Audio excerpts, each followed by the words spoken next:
నమస్కారం. నా పేరు బొబ్బేపల్లి సురేష్ నాయుడు, సర్వేపల్లి నియోజకవర్గ జనసేన పార్టీ.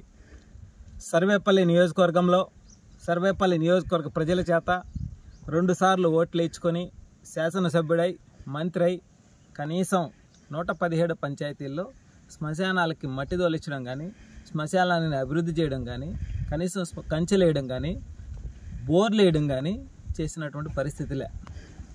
అయితే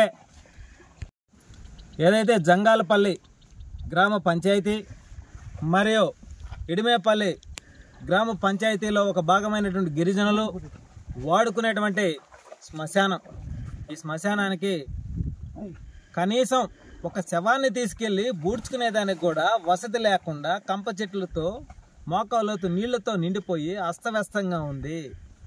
కానీ ఆనాడు వైసీపీ ప్రభుత్వం 5 సంవత్సరాల పాటు ప్రజల గురించి, సర్వేపల్లి నియోజకవర్గం గురించి, నియోజకవర్గ అభివృద్ధి గురించి ఆలోచించిన పరిస్థితులే. కోట్ల రూపాయలు విలువ చేసేటువంటి ప్రభుత్వ ఆస్తులన్నింటినీ కూడా ఆక్రమణలు చేయడం, దోచుకోవడం, దాచుకోవడం, భవనాలు కట్టుకోవడం తప్ప, అయ్యా మా గ్రామంలో శ్మశానం ఉంది, దానికి మట్టి తోలించండి, దాన్ని అభివృద్ధి చేయండి అని అడిగితే కనీసం స్పందన లేనటువంటి పరిస్థితి. నేడు కూటమిలో భాగంగా మా అధినేత జనసేనాని పవన్ కళ్యాణ్ గారు ఏదైతే పంచాయతీరాజ్ శాఖ మంత్రిగా గ్రామ పంచాయతీలో శ్మశానాలకి సపరేటుగా ప్రత్యేకమైనటువంటి నిధులు కేటాయించి ఆ యొక్క శ్మశానాలను అభివృద్ధి చేసేదానికి దోహదపడే విధంగా కూటమి ప్రభుత్వం పనిచేస్తుందని చెప్పి ఇటీవల చెప్పడం కూడా జరిగింది. అందులో భాగంగా సర్వేపల్లి నియోజకవర్గంలోని 117 పంచాయతీల్లో శ్మశానాలు ఎక్కడెక్కడ ఉన్నాయి, వాళ్ళ పరిస్థితులు ఏంది, అక్కడ ఎంత అస్తవ్యస్తంగా ఉందో పరిశీలించి ఇవన్నీ కూడా మండల అధికారులకు తెలియజేసి త్వరితగతిన ఆ యొక్క శ్మశానాల అభివృద్ధి కోసం కూటమి ప్రభుత్వం పనిచేస్తుంది.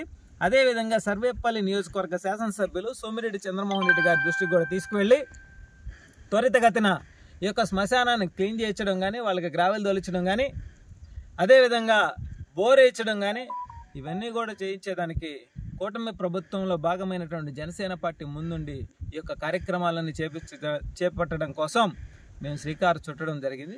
అందులో భాగంగా ఈరోజు జంగాలపల్లికి వచ్చి వాళ్ళ యొక్క గిరిజనుల యొక్క కోరిక మేరకు మా గ్రామంతో పాటు జంగాలపల్లికి కూడా ఉపయోగించుకునేటువంటి శ్మశానం ఇది అస్తవ్యస్తంగా ఉంది, ఎంతోమంది వస్తున్నారు పోతున్నారు కానీ దీని విషయం మాత్రం పట్టించుకోలేదని చెప్పడంతో మేము ప్రభుత్వ అధికారుల దృష్టికి తీసుకువెళ్ళి ఈ పని చేపిస్తామని చెప్పి వాళ్ళకి మాట ఇవ్వడం జరిగింది. అందులో భాగంగా ఇక్కడికి వచ్చి చూసాం, మరి ఇంత దారుణంగా ఉందంటే అంత దారుణంగా ఉందనేటువంటి విషయాన్ని గమనించాం.